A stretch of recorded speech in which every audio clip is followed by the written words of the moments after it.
Oh, that's hot. Welcome back to Damelicious Kitchen, and today we're making oxtail stew. So we're gonna start with our onions and our garlic, because that's gonna be the first things that we actually start to cook down.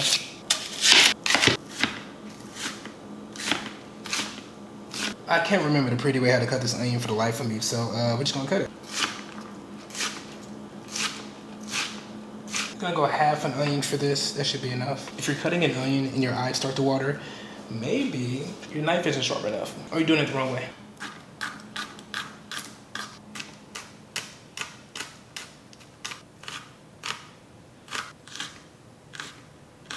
So with the garlic, I kind of remember this one. You want to cut down into it, but not all the way through it.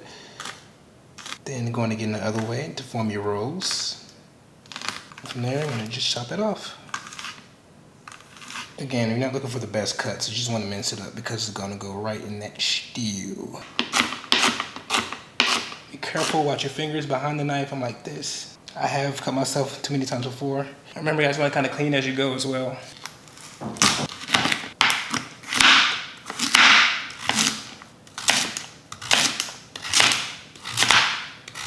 Cutting up the veggies now because I don't want to come back and do this later. It goes a whole lot smoother and everything's already like prepped. I'm gonna just in half.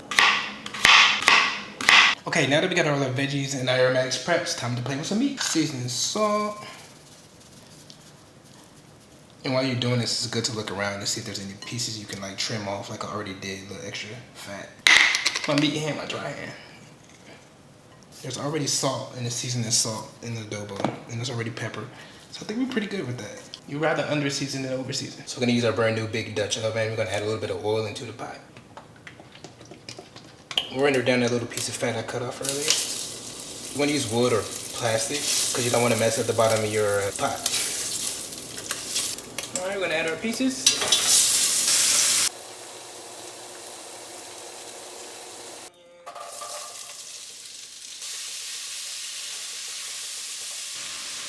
We're gonna call it 2½ teaspoons.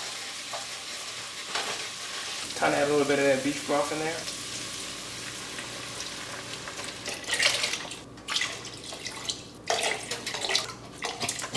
It's pretty much a 1-to-1 ratio. A little bit of bay leaf. So I'm low-key a little bit nervous because obviously the level's too high. There's too much meat in there. Especially when I try to put those other ingredients in, but YOLO. And now I'm just gonna bring this up to a boil and then cut the heat down for about 1.5 hours. So, see ya, be back. Remember I said this is too much? Whatever rolls off, I'm gonna let it roll off and clean it up later. I'll leave it like this for about 1.5 hours, but I'm gonna check it every 30 minutes. All right, it's been about 1 hour and 25 minutes. Let's check our stew. Yes. Bit of a stir. Whoops. So I poured some of the broth off into here so I can use this later, put it in the jar, and have ideas for it. Probably soak my veggies in and boil them in that. I'm gonna take our can of corn, dab it off in there. Green beans. It worked. I promise. So I attempted to make macaroni and cheese with like a 5 cheese that I had all shredded up, but I had the cheese way too hot to separate it with all the oils. I tried surgery to bring it back to life, but I just couldn't pull it off. And there you have it, my rendition of oxtail stew.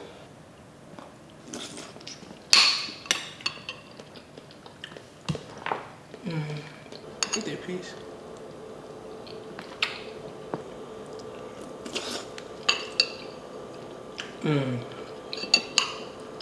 So it's good, it's nice and savory. Only thing I wish, I made a little bit, wish I had it spicy, but I can't have spicy foods right now. That's a whole nother story for a different day. I give it a 7 out of 10. It just takes too long to get going. Like, you gotta cook it for way too long. It's been like 3.5 hours, dude. Like, come on now.